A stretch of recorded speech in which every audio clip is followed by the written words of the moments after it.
Today, we monitored what was happening with this one time this year, July 31st trade deadline. All deals had to be made by 4 o'clock. The Yankees made no big moves. Let's hear from Brian Cashman about why. Brian, you've been on the record for a few weeks now saying need pitching, going to try and add pitching. Deadline passes, you didn't add any pitching. What happened in that regard? It wasn't for lack of effort. We engaged all teams. Some players, obviously, we didn't match up for. Other circumstances, those players weren't really available, even though they're, widely talked about in the public setting. Some of them, obviously, had some, whether it was contract status issues or medical issues. So it was just a lot of different, individual circumstances that basically put us in a position to not be able to complete anything. As my job obviously is constantly trying to improve this club, and we're doing it for a long time, and and just in terms of this circumstance, we didn't get close to anything, but we certainly knocked on all doors, had a lot of ideas and exchange of ideas with clubs in our effort to improve. But the fallback has always been, we know we have a good club already. The job is to obviously look under every rock to see if you can turn up something to add to what we already have. And didn't get that done. I feel comfortable with walking away from everything that was in front of me because those weren't real opportunities as far as my conversations were going. So the fallback is to look in that room and the players we have and feel really good about those guys. Hope that the ones we have that are coming off the DL at some point come back and join the party and keep this thing rolling. But in the meantime, obviously with the trade deadline, certainly wanted to do more. If we could have done more to improve this club, we've been doing it across the course of the season, whether we were running into a Maben or an Encarnacion along the way, amongst others. But obviously through this 31st, we weren't able to add to that from what we've already done. Eric. Cash, given what your main competitors, or what is assumed to be one of your main competitors in the postseason did in Houston, do you feel like they created a significant gap between where the two clubs are? Well, let's find out. We got to play the season out. We got to take care of our own business to put ourselves in a position to be one of those fortunate teams to play in October, and then take our roster up against whoever and see where it takes us. Wally. Cash, would you characterize yourself as disappointed with how this worked out? I mean, I would say disappointed that I can't add to what I already have, which I feel good about and strong about. And the intent and interest is obviously, can I add to it? Can I add to it? And me and my staff worked extremely hard. I have no regrets in terms of the effort and trying to match up with others. But again, the various reasons it didn't work out. So certainly disappointed. You'd like to have more if you could, but I didn't have any realistic chance to, in my mind, based on the dialogue, to do so. It's certainly not something that, when the beginning of the month where you line up and say, I look forward to, being on this day, and I've done this enough where you present, the various new options that come your way, and here we are, and we're gonna augment our roster with these new players and see how it works. But this was a unique deadline. It felt different. What the reasons for that, it's hard to explain, other than the fact that I'd say almost everything was out of reach based on my dialogues. But we stayed at it and tried to see if the prices were going to change. And then I think I've been fairly public. I met with a number of you up in Fenway Park when my last were in front of you, saying essentially that we're going to be disciplined and walk through this process. And, I can't share, obviously, the dialogues and the options that were in front of me, but I feel strongly that the decisions that were made, were for the benefit of the franchise, and, despite obviously wanting to add to the roster. So Trust me, we're in alignment from top to bottom, sharing everything with ownership all the way through about what the realistic options were, sharing, the price tags associated with how it puts pressure point, whether it's on the payroll, whether it's the medical risk if you went this way, the payroll risk if you went that way, or the prospect value if you matched up this way.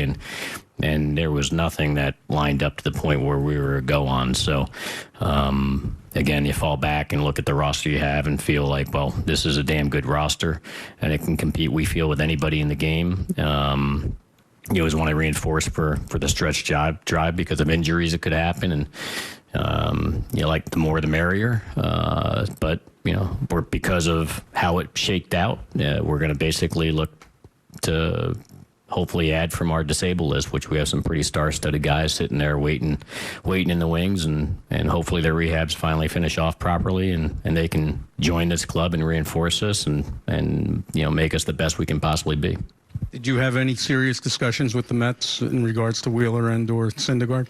I talked to Brody quite a lot, as I did with almost every team except for, obviously, I think I told you in Fenway, we weren't engaged with Boston at all, but I was engaging everybody.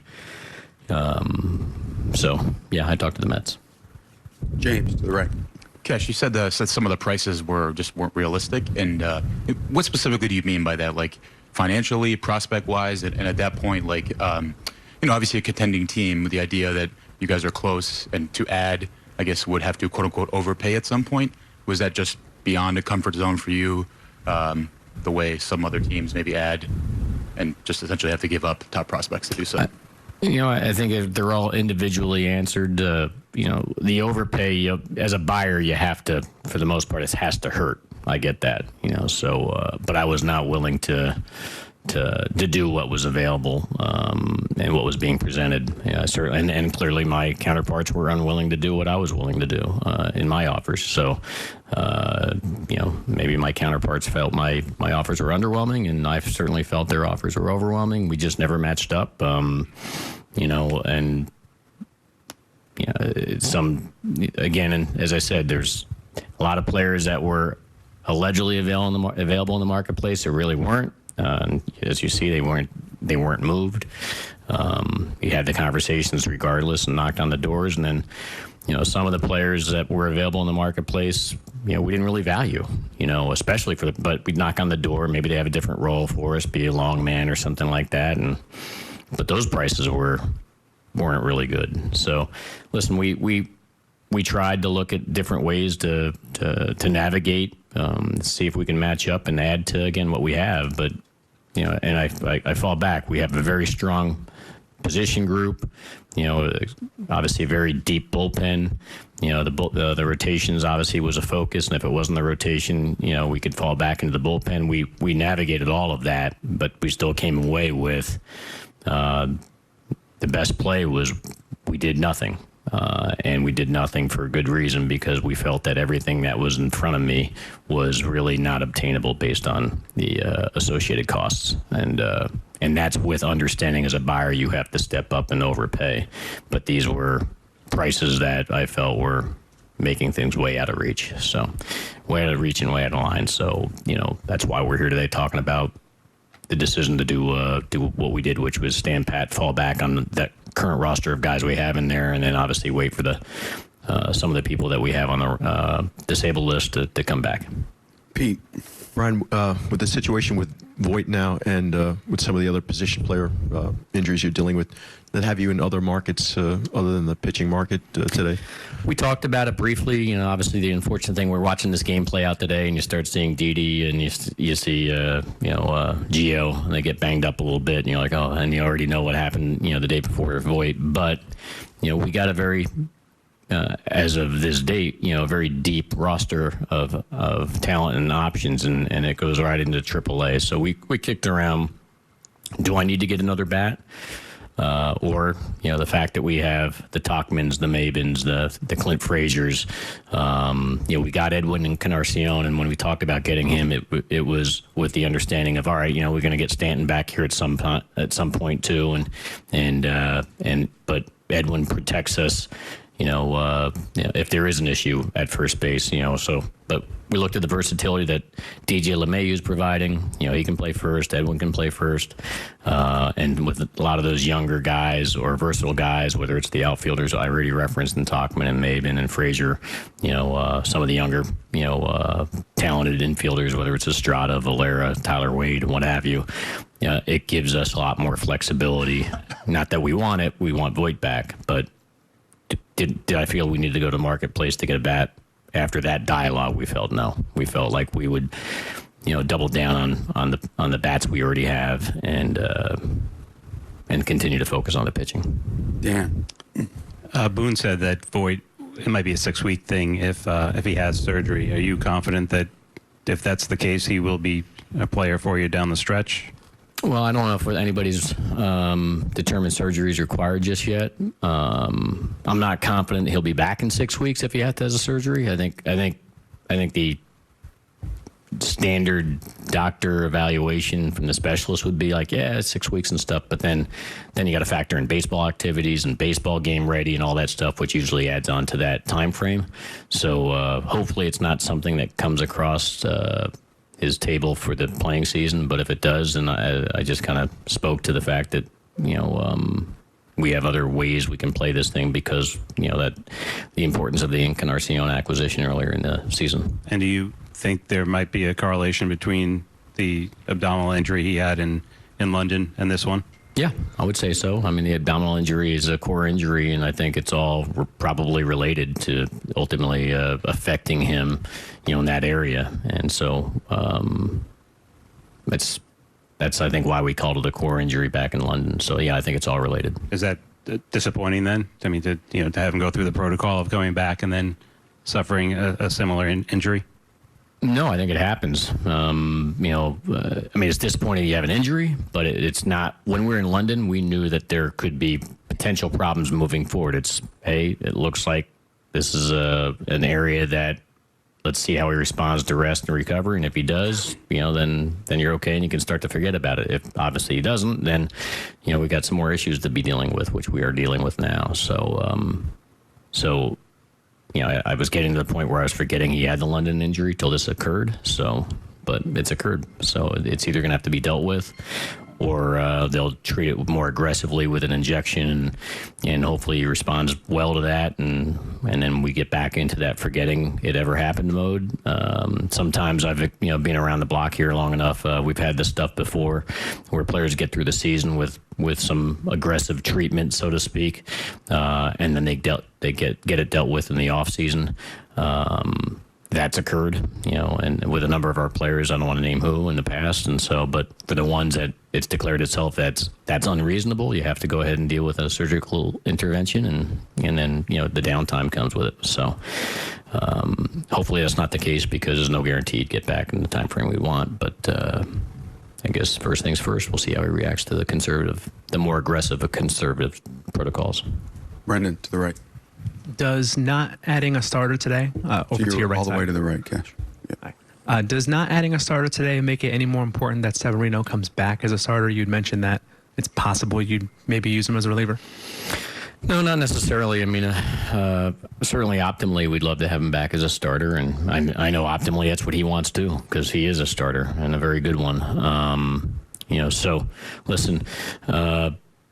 Loizaga just started off on a good setting yesterday with his 2 innings on his rehab assignment, and then he'll go 3 innings as next one out. Sevy and Betanzas will progress along their lines, and ultimately all of them will have a chance to play a role yet to be determined in the future of this roster. So we just got to wait on them. But no, me not getting a starter wasn't necessarily, shouldn't have any impact on whatever Sevy can do. So we just want to get him back, get him healthy, and have him be a legitimate choice for Booney, and then we'll determine, in terms of how many pitches that choice realistically can be. But we'll kick that can down the road until we get closer to, seeing the light at the end of the tunnel on that. To the left, Brian. Cash, why did you make the trade you did today with the Rockies? Well, obviously, part of roster cleanup, so to speak, in anticipation of healthy return to play. Guys coming off the 60, it's going to start knocking things, picking people off. And as you know, as you start with these major league contracts with the New World Order, with August and September, you start designating guys for assignment. You can't trade them now. It's really a waiver claim scenario. So it's trying to get ahead of the roster crunch that you see that could very well play its way in season in 2019, as well as in anticipation of the Rule 5 issues in the future. So that's why. Randy. You mentioned that there were some players that weren't moved that were reportedly available. Did you have any serious talks with the Giants? Were you ever optimistic that you could get a deal done with them? I think I've been reinforcing for many people about my lack of optimism about getting deals done with anybody based on the price tags out there. I have talked to, as I said, everybody but the Red Sox.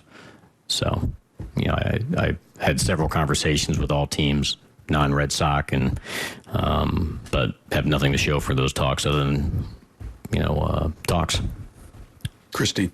Just first with Voit, is it just to be clear, is it inevitable that he will have to have surgery on this, maybe in the off season? It's not been determined either way. Obviously, if he responds to the more aggressive treatment on it, then which includes an injection, then it does. I can't rule out that he won't have any issue as he moves forward to deal with. But those are the things they're going to have to determine here in the near term. With Severino and Betances, they've had setbacks so many times. Was there a point or something that happened that gave you confidence that they would be able to come back and impact this club this year? Outside of them they're returning from injuries that they should resolve in a certain time frame, unless there's something new that pops up that's unrelated. The full expectation and hope would be that they would return to who they were, in a proper time frame before the season's over. Last one, Lindsay. With what was ultimately available at this deadline, how do you reflect back on not meeting the asking price for guys like Corbin, Keuchel, where you wouldn't have had to give up that prospect depth? They're all related. If you turn the clock back to the Corbin, and there's a lot of guys currently sitting in that locker room that wouldn't be here because, again, all that money would have gone in one direction, and which therefore takes away from other directions. So it's all interrelated. So we certainly, had a lot of good, healthy dialogue with the agent on him. And I'm not sure if you mentioned anybody else, but it depends. Obviously, the bigger the payroll ticket item, the more impact and domino effects it has elsewhere. So we, repackaged that money and produced, various, assets like DJ LeMahieu and Ottavino, amongst others in there that might not have materialized if we went all in on one particular player. So it's all interrelated. So,